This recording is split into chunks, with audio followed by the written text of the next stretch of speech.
But yes, so we have Love the Genius in the building right now, just releasing a new EP. You want to call it EP or was it an album? I know you just For sure, that will be done. Absolutely. perfect, perfect. Love the effort. Me and Cooper Yeah. sitting here, just basically like, yo, I can't wait to hear her and Amani Caesar spit together. And Yes. it Yeah. happened. Go ahead, Hey, Cooper. I know you had hella questions, man. I do. First of all, I want to say, like, you got me a lot of run in the city today because I let the windows down and played Tunchi for everybody Yeah, and that's let them awesome. hear it. Yeah, Yeah. that's dope. Thank you.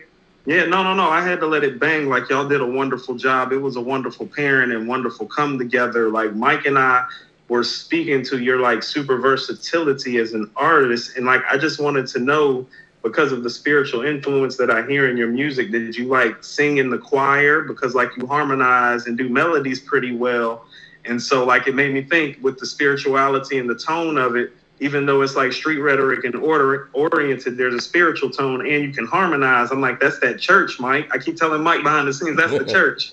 Right. I never sang in the choir, but my family, my father's side of the family have like a lot of pastors and like deacons and stuff in it. So I'm definitely from the church, but I didn't sing in the choir. I've always been like kind of shy to sing more than rap. So I never actually did it on a stage. Mm. Your singing comes through very well as well. I mean, we were Yeah. listening to all the projects these past couple of days too. I was about to say, I want to say, like, me and Mike feel like your Love is Love project, Yeah. like, that was brilliant. Like that was like a brilliant piece of work. Like, Mike and I were talking about it. Like both he and I were listening to it and we're texting each other, like, yo, this is fire. Like, you hear this? Like, you hear that? Like, so you have us going back and forth. So we were sitting and waiting for this project. And so, but one thing I want to do before we talk about this project, on the song, You Should Be Proud, you reference going back to the mound. And it just made me think, were you talking about Orange Mound, like Memphis, Tennessee? Or when you saying, I was talking about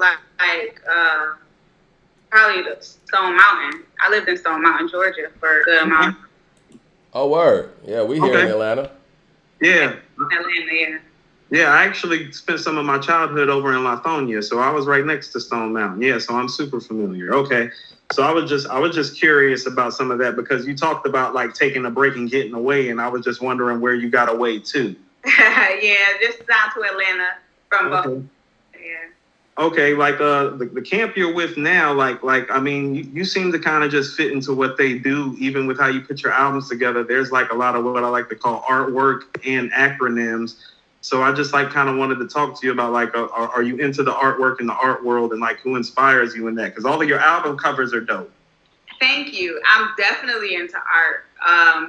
I'm into the arts as a whole. Like that's why I'm so versatile in music because I'm just into the arts all around. So just as far, I just went to a Van Gogh experience probably like earlier today. Like that was dope.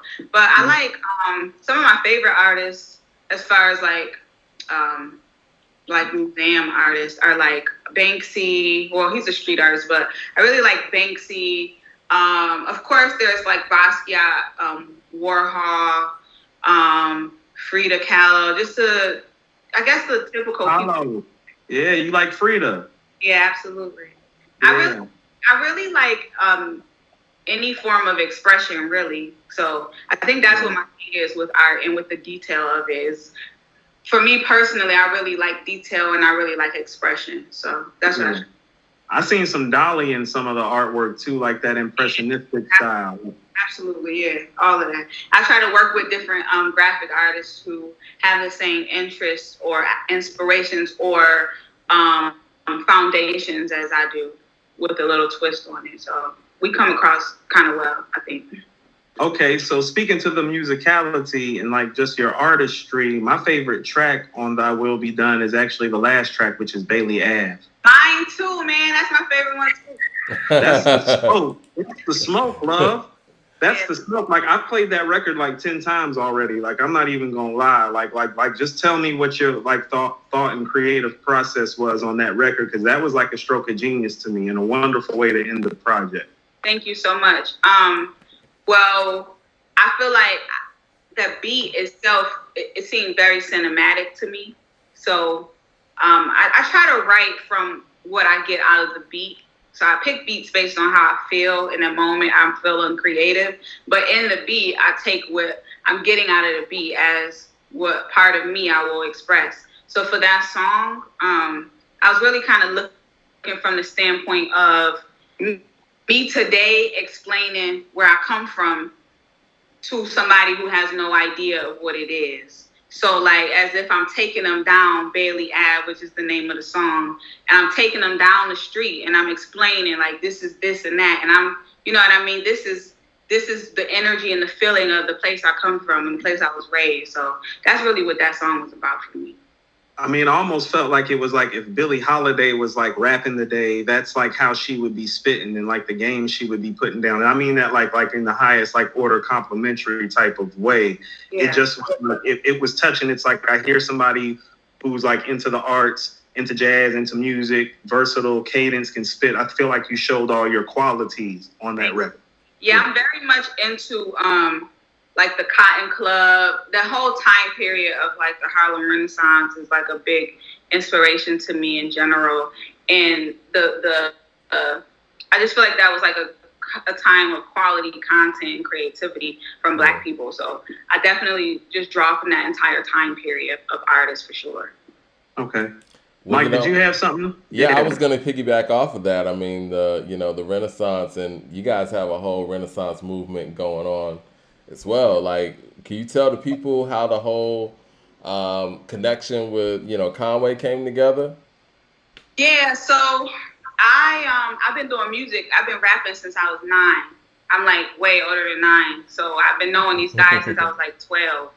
And like some of the people who Conway talks about in his songs are my family members, and like just we all grew up in the same area, and kind of the city is like Buffalo is kind of like if you do certain things, you know the other people who do those same types of things. Yeah. Like I'm saying, I've known these guys since I was a kid, even outside of music.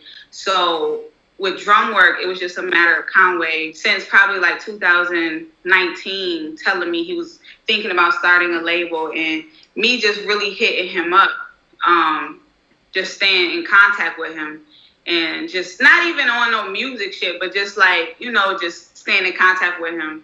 Right. And it just came a time where he gave me and Jay Skis the address, and we just took a trip, just a spontaneous trip to New York City, and we really showed our ass in the studio, and he offered us a record deal off of that. So that's really what that was. But it was just, I'm saying the relationship came from, I just know these guys because I'm from the city.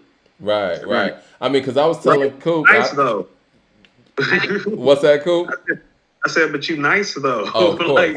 Like, they sign you because you nice, though. Well, shit too, but they know so many people who do the same types of, the same thing. But I'm saying that the way I do my music and the way, like, it's a difference in people who do something and people who really want something out of something. And I think I show that I want something with it. You know what I mean? Like, I'm not just playing around with it. So I'm just saying, compared to other people in the city who probably have the same type of skill, I probably outwork them. I'm pretty sure I outwork them. So it's just things like that, just seeing what will match with the brand. So.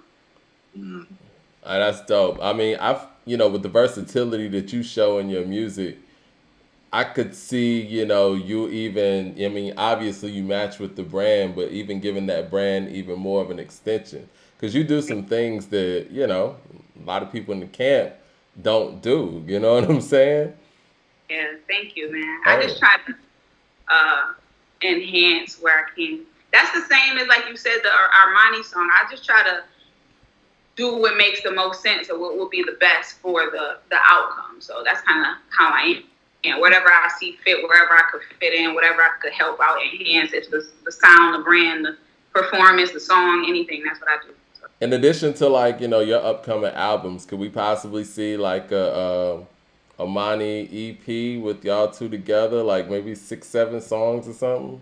I mean, I'll tell you that's not impossible. I'll say that. But Okay. the way things are going for both of us, like we're super busy, so Yeah. you never really know. It's a matter of just moments and creativity, but you never really know what could come from anything. Really, it's possible, absolutely. So who are some of your just like inspirations musically in general, not just like hip hop conformed? Like who? Thank you for that question, bro. I really don't listen to. I mean, I listen to rap, but I really listen to a lot of. I just listen to music. So I really like. I really like Frank Ocean. I listen to a lot of Anita Baker. I listen to I listen to Party Next Door. I listen to Jacob Collier, Kanye West. I just try to listen to people who make things that give me a feeling, like SZA, Rihanna, like people who give emotion. I really just like expression of emotion, so I try to get that from different genres as I can. Yeah, I like U2, just different music. Yeah. I love U2. The Joshua Tree is definitely my favorite one from U2. I listen to that all the time. Yeah. I was always more Nirvana than U2, but I like U2. Yeah. Okay, Mike, you got anything else for Love Like Love? What's next for you? Like I mean, this is just the EP. Yeah. I mean, it's compact. I mean, you're content heavy. Like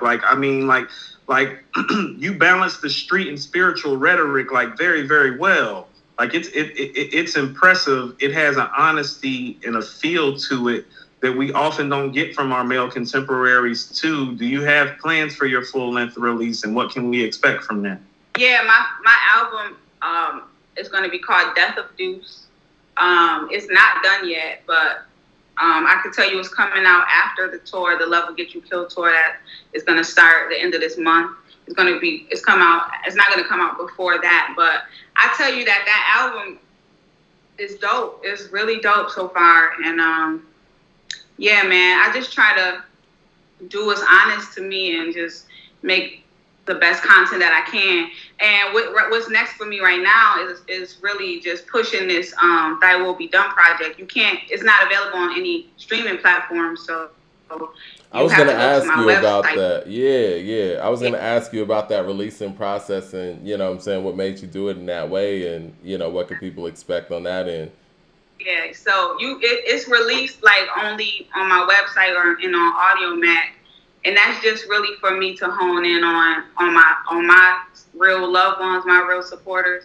Mm-hmm. And also, I'm going to be using my website as a way to really, a lot of people ask me questions about the love and the 7 and all of that. I'm just going to use that as a way to give more content than I can on like Instagram or Facebook or something. So I just want people to get comfortable with the website, and as well as me to really find out who my real supporters are, and then get those people fully prepared for Death of Deuce that's coming out after the tour.